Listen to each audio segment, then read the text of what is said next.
Pookode veterinary സർവകലാശാല VC doctor M R Sasindranath സിദ്ധാർത്ഥന്റെ വീട് സന്ദർശിച്ചു.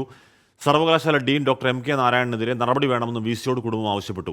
ഒരു കുറ്റവാളിയും രക്ഷപ്പെടില്ലെന്ന് സർവകലാശാലയുടെ ഭാഗത്തു നിന്ന് ഉറപ്പു നൽകുന്നുവെന്ന് VC പ്രതികരിച്ചു. അലക്സ് റാം മുഹമ്മദാണ് ആ വാർത്തയുടെ വിവരങ്ങൾ വെച്ചിരുന്നത്. അലക്സ്, ഇപ്പോഴാണെങ്കിലും സർവകലാശാല VC വീട്ടിലേക്ക് എത്തുന്നു. കുടുംബം ആവശ്യപ്പെടുന്നത് എന്തായിരുന്നു VCയുടെ മറുപടി? അലക്സ്. ഹഷ്മി, ഈ സംഭവത്തിന് ശേഷം പൂക്കോട് വെറ്റിനറി സർവകലാശാല അധികൃതർ, പ്രത്യേകിച്ച് VC ആദ്യമായിട്ടാണ് സിദ്ധാർത്ഥിന്റെ വീട്ടിലേക്ക് എത്തുന്നത്. നേരത്തെ തന്നെ VCക്ക് ഇതുമായി ബന്ധപ്പെട്ട് വിശദമായ പരാതി കുടുംബാംഗങ്ങൾ നൽകിയിരുന്നു. ഈ കേസിൽ അന്വേഷണം നടത്തി കുറ്റക്കാർക്കെതിരെ കർശന നടപടി സ്വീകരിക്കണം എന്ന പരാതി കുടുംബാംഗങ്ങൾ നൽകിയിരുന്നു. ആ പരാതിയിന്മേൽ നടപടി ഉണ്ടാകും, അതായത് ആ വിഷയം പരിശോധിച്ചതിന് ശേഷം നടപടി ഉണ്ടാകും എന്ന മറുപടിയും അതിന്മേൽ ഉണ്ടായതാണ്. അത് മെയിൽ മുഖേനയാണ് ആ പരാതി അവർ നൽകിയിരുന്നത്. പക്ഷേ നേരിട്ട് കണ്ടിരുന്നില്ല. ഇന്ന് അല്പം മുമ്പാണ് പൂക്കോട് വെറ്റിനറി സർവകലാശാല VC ഡോക്ടർ MR ശശീന്ദ്രനാഥ് നെടുമങ്ങാട്ടെ ഈ വീട്ടിലേക്ക് എത്തിയത്.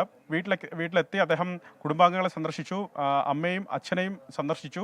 അതിനുശേഷമാണ് മാതാപിതാക്കൾ അദ്ദേഹത്തോട് ആവശ്യപ്പെട്ടത് ഈ ഡീനെതിരെ നടപടി സ്വീകരിക്കണം. കാരണം ഈ ഡീൻ 3 ദിവസം സിദ്ധാർത്ഥിനെ അവിടെ ക്രൂരമായി മർദ്ദിക്കുന്നതിന് തൊട്ടടുത്ത് ഡീൻ ഉണ്ടായിരുന്നിട്ടും അത് അറിഞ്ഞില്ല എന്ന് പറയുന്നതിൽ അസ്വാഭാവികതയുണ്ട് എന്നാണ് കുടുംബാംഗങ്ങൾ VCയോട് പറഞ്ഞത്. അദ്ദേഹത്തിനെതിരെ ഡീനെതിരെ കർശനമായ നടപടി സ്വീകരിക്കണം, സസ്പെൻഡ് ചെയ്യണം എന്നാണ് അവർ ആവശ്യപ്പെട്ടത്. പക്ഷേ അദ്ദേഹം ഒരു കുറ്റവാളിയും രക്ഷപ്പെടില്ല എന്ന സർവകലാശാലയുടെ ഭാഗത്തുനിന്നുള്ള ഉറപ്പ് അത് കുടുംബാംഗങ്ങൾക്ക് നൽകുന്നു എന്നാണ് VC അവരോട് പറഞ്ഞത്. അത്തരം ഒരു ഉറപ്പ് അവർക്ക് നൽകിയിട്ടുണ്ട്. മാധ്യമങ്ങളോട് അദ്ദേഹം പ്രതികരിച്ചത് ഇങ്ങനെയാണ്. മാധ്യമങ്ങളോട് പറഞ്ഞത് കുടുംബത്തിനൊപ്പം നിൽക്കും സർവകലാശാല. അതുമാത്രമല്ല, അന്വേഷണം ഈ ഘട്ടത്തിൽ പുരോഗമിക്കുന്നുണ്ട്. നമ്മൾ ഡീനിനെതിരെ നടപടി ഉണ്ടാകുമോ എന്ന് അദ്ദേഹത്തോട് ചോദിച്ചു. അദ്ദേഹം പറഞ്ഞത് ഡീനിനെതിരെ ഈ ഘട്ടത്തിൽ പെട്ടെന്ന് നടപടിയെടുക്കാൻ സാധിക്കില്ല, കാരണം അന്വേഷണം പുരോഗമിക്കുന്ന വിഷയമാണ്. അന്വേഷണത്തിൽ ഡീനിന്റെ പങ്ക് വ്യക്തമായാൽ കർശനമായ നടപടി ഉണ്ടാകും എന്നാണ് VC വ്യക്തമാക്കിയത്. കുറ്റക്കാർക്കെതിരെ മുഖം നോക്കാതെ നടപടി ഉണ്ടാകുമെന്ന് അദ്ദേഹവും വ്യക്തമാക്കി. തനിക്കുമേൽ മറ്റു രാഷ്ട്രീയ സമ്മർദ്ദങ്ങളൊന്നുമില്ല ഈ കേസുമായി ബന്ധപ്പെട്ടെന്നാണ് VC വ്യക്തമാക്കിയത്. VC അല്പം മുമ്പ് ഈ സന്ദർശനത്തിന് ശേഷം ഇവിടെ ഒന്ന് മടങ്ങിയിട്ടുണ്ട്. അശ്വിൻ. അലക്സ് റാം മുഹമ്മദാണ് വാർത്തയുടെ വിവരങ്ങൾ നൽകിയത്. VC പ്രതികരിച്ചു എന്ന് കേൾക്കാം. അല്ല, ഇപ്പോൾ വിശദമായിട്ട് നമ്മുടെ ഗവൺമെൻറ് ഒരു അന്വേഷണം നടത്തിക്കൊണ്ടിരിക്കുകയാണ്. അപ്പോൾ ഇപ്പോൾ വിദ്യാർത്ഥികളെ കോൺസെൻട്രേറ്റ് ചെയ്തിട്ടാണ് കാര്യങ്ങൾ നടക്കുന്നത്. തീർച്ചയായിട്ടും അത് കഴിഞ്ഞാൽ അവർ മറ്റ് ഏതെല്ലാം ഏരിയയിലൊക്കെ അന്വേഷണം പോകണം നോക്കി അതിന് ചെയ്യും.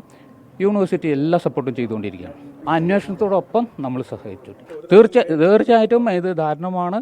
ഇത് ഒരിക്കലും സംഭവിക്കാൻ പാടില്ലാത്തതായിരുന്നു, സംഭവിച്ചു പോയി. ഇനിയിപ്പോൾ കുറ്റവാളികൾ കണ്ടുപിടിക്കുക, ഇതാണ് നമ്മൾ.